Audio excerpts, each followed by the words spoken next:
Welcome to Oscillations Learning. In this video, we will see about the French Revolution.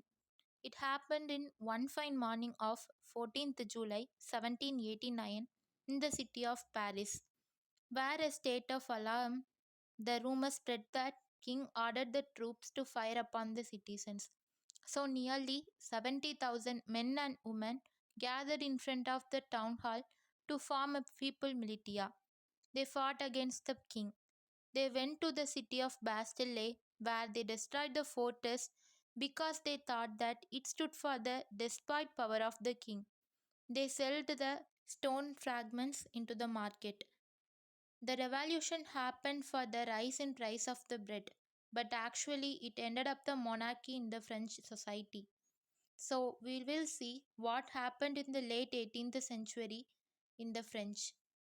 That is in 1774, Louis XVI of the Bourbon family went up to the throne, marrying Queen.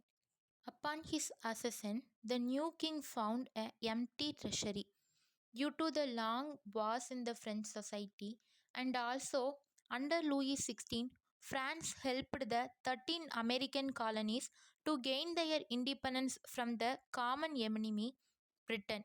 The war added more than a billion leverage to your debt.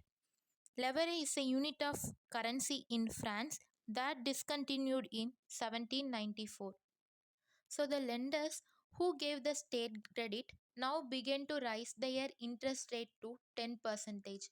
Also, the maintenance of the Palace of Versailles is also very high. So the government decided to raise the taxes. Ultimately, at that time, the French society was divided into three estates. The first estate covered by clergies, and second by noble, and third estate covered by big businessmen, merchant, court officials, and 90% by peasants. In that time, 60% of the land area were owned by churches and nobilities. So the peasants should go and work under them. The peasants should pay taxes to the churches in the name of thieves. The thieves covered 1 by 10th agriculture produce of the entire France. Also, the clergy and nobility didn't want to pay any taxes, and they enjoyed their feudal powers. Instead, they collected taxes from the peasants. Also, the peasants should pay direct taxes to the government called taille, and also indirect taxes in the name of hidden articles like tobacco, sugar, bread, etc. So, paying taxes was entirely borne by the third estate people alone. The struggle to survive.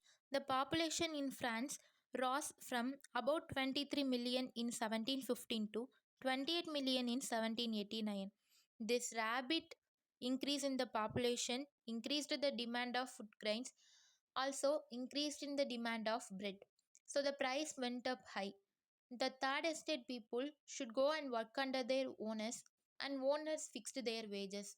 Their wages doesn't enough to pay for the bread.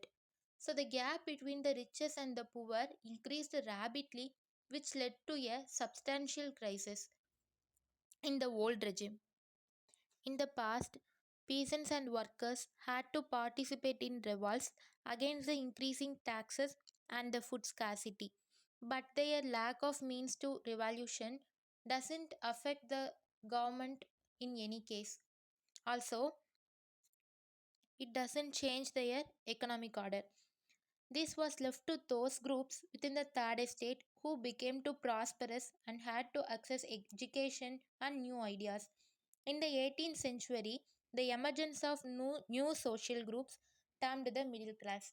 They accessed their wealth through overseas trades such as woolen and silk manufacturers.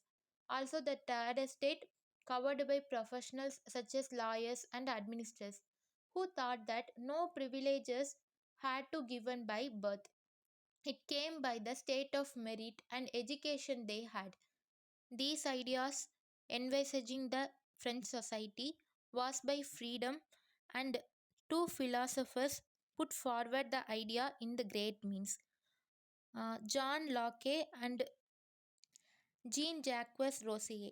In his two treatises of government, Locke sought the doctrine of the divine and absolute right of the monarch was unrecognizable. Rousseau carried the idea forward, proposing a form of government based on a social contract between people and their representatives. In the Spirit of Laws, written by Montesquieu, proposed a division of labor within the government between legislative, executive, and judiciary. This model of government was put in forth in USA and Britain. The American Constitution and its guarantee of individual rights attracted the French society. This idea of philosophers were discussed intensively in the group formed by the middle class men, especially in the coffee shops, spread among the people through books and newspaper. This frequently read aloud in groups. This was the first thing that led to the destruction of the King Louis XVI.